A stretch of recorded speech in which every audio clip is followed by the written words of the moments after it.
गोटे घरे पुओ आउ माँ दुई जन रोले। दिने से पुओ को बहुत ज्वर हो जाता।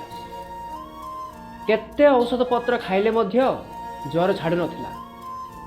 हेले से पुओ तांग माँ को कहला कि माँ मते ज्वर छाड़ूनी, केते औषध खाइले मध्य कौन करी मु किसी बुझी पारनी। माँ आ तू मो पाखरे तू बसी था, मो मथारे ही तू हाथ देके रही था माँ, कहला पुओ।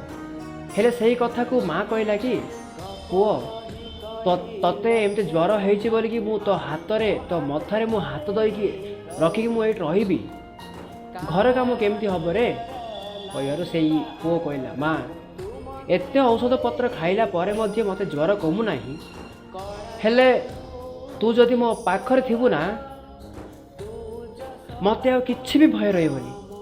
काहेकि माने तू होचु मते जन्म करिथिबा माँ।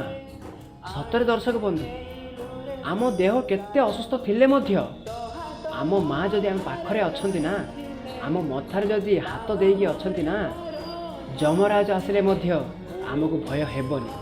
काहेकि माने से होउछंती आमको जन्म करिथिबा माँ। माँ तो बिना मो रही पारिबी